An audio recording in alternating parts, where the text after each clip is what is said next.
Des sujets qui vous interpellent ici en Outaouais.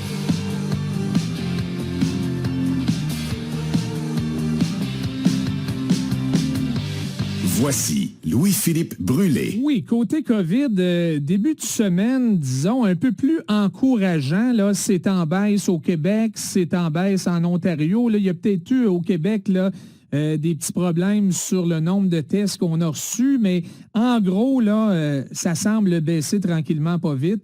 Donc, on va aller retrouver le microbiologiste Patrick Filion, professeur au Cégep de l'Outaouais. Il sera avec nous à tous les lundis à l'émission. Donc, si vous avez des questions pour lui, là, vous pouvez nous écrire par texto ou encore en message privé via le Facebook de la page du 104.7 Outaouais. Salut Patrick! Salut Louis-Philippe. On était à plus de 3000 cas par jour il n'y a pas longtemps au Québec. On est en bas de 2000 ces jours-ci. Est-ce que ça veut dire, selon toi, que le couvre-feu fonctionne? Le couvre-feu a probablement un effet positif en ce sens-là, donc avec une baisse de cas. C'est probablement pas le seul facteur qui explique une baisse peut-être aussi importante comme on la voit présentement, ce qui est très positif. Donc, je pense que après les fêtes, les gens ont moins triché, on va le dire comme ça, puis le couvre-feu a empêché justement les gens de tricher et de se déplacer en soirée. Peut-être juste un petit bémol, je ne veux pas jouer les rabat-joie. Donc, le nombre de cas baisse, c'est extrêmement positif.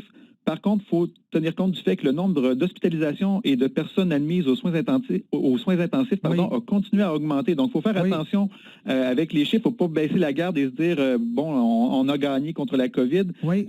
C'est très positif, tout est bon, mais il faut faire attention à ça parce que c'est là que ça se passe, le gros de l'histoire là, des mesures de confinement.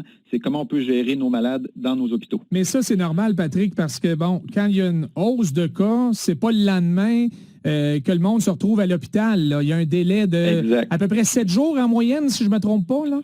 Oui, ça va être de 4 à 7 jours là, pour que les symptômes deviennent un petit peu plus graves puis qu'on ait malheureusement à amener des gens à l'hôpital. Là, ouais. Ouais. C'est sûr que c'est pas juste le couvre-feu parce qu'il n'y a pas de couvre-feu en Ontario. Et là aussi, la courbe semble descendre. On était à 4000 cas quotidiens il y a à peine 7 jours. On est à moins de 3000 du côté de l'Ontario maintenant. Oui, donc eux n'ont pas de couvre-feu, nous on l'a. Donc comme je le disais, je pense que le retour des fêtes, les gens ont peut-être eu tendance à faire plus attention, à rester à la maison. Donc ça a eu un effet positif sur le nombre de cas, puis on le voit présentement. Là. Donc faut que ça poursuive comme ça. Il faut qu'on continue à avoir des cas qui baissent pour espérer peut-être pas déconfiner complètement, mais qu'on laisse tomber le couvre-feu puis qu'éventuellement on retrouve un petit peu plus de liberté. Là. On parle beaucoup des Ontariens qui viennent marcher ou skier dans le parc de la Gatineau, entre autres. Récemment, c'était les Québécois qui allaient dans les restos d'Ottawa, qui iront peut-être bientôt patiner sur le canal Rideau. À quel point ça t'inquiète tout ça, Patrick? Je vais dire, les déplacements pour les restaurants, nous, avec la situation frontalière, donc les Québécois qui allaient de l'autre côté, c'est sûr qu'on se mettait dans des positions où on pouvait peut-être être plus facilement contaminé ou infecté, je devrais dire. Le fait que des gens traversent ici, se retrouvent dans des environnements où on est au grand air, c'est quand même moins problématique. C'est sûr que, si vous avez eu la chance d'aller dans le parc de la Gatineau, là, c'est bondé. Les stationnements sont pleins comme ils ne l'ont jamais été. Donc, il y a beaucoup, beaucoup de gens. Donc, il faut respecter une certaine distanciation. Mais le fait qu'on est à l'extérieur, le vent va diluer les charges virales qui pourraient être transmises, les gouttelettes et tout.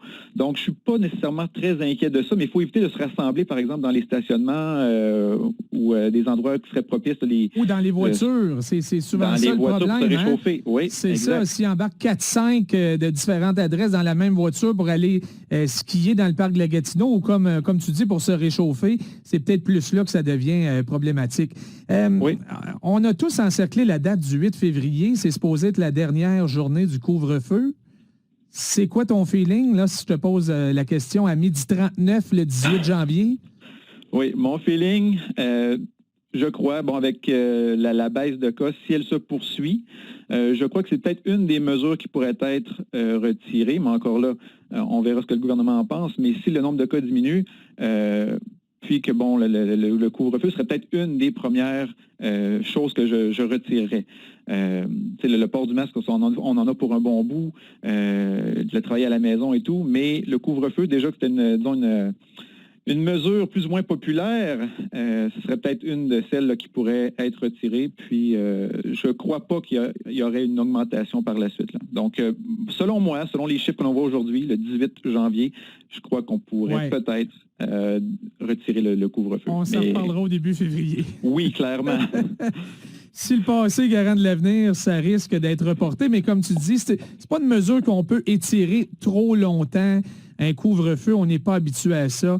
Retour en classe pour les jeunes du secondaire aujourd'hui au Québec avec une seule nouvelle mesure, Patrick, c'est-à-dire qu'on va leur fournir 2 masques de procédure par jour, là, les masques bleus. Est-ce que c'est suffisant d'après toi? Moi, mes 2 gars sont rentrés à l'école aujourd'hui, là, secondaire 1, secondaire 2.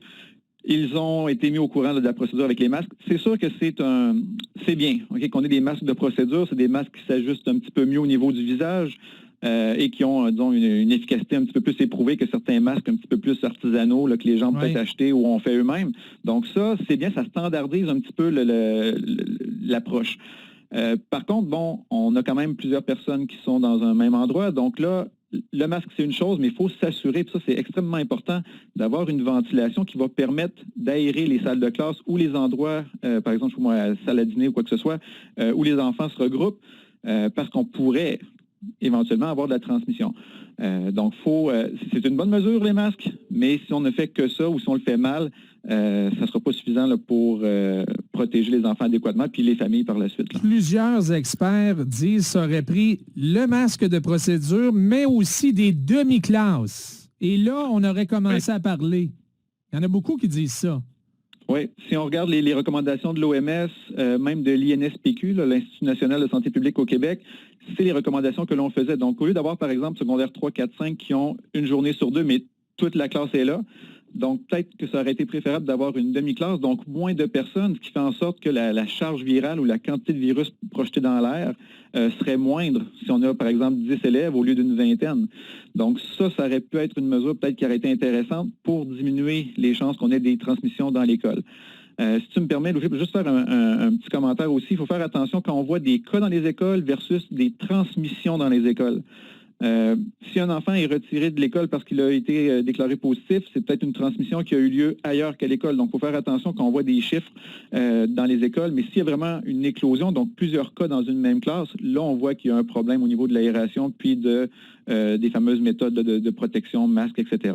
Es-tu de ceux qui pensent qu'on devrait tester plus dans les écoles? Parce que pour l'instant, on ne teste que les contacts très étroits d'un élève infecté. Oui. Pour l'instant, puis là, je vais nous donner une bonne note là, pour les écoles de la région. Là. On fait quand même bien. La gestion des cas n'est pas problématique. Donc, pour l'instant, je ne ferai pas de tests, disons, massifs là, en grande quantité sur des groupes entiers.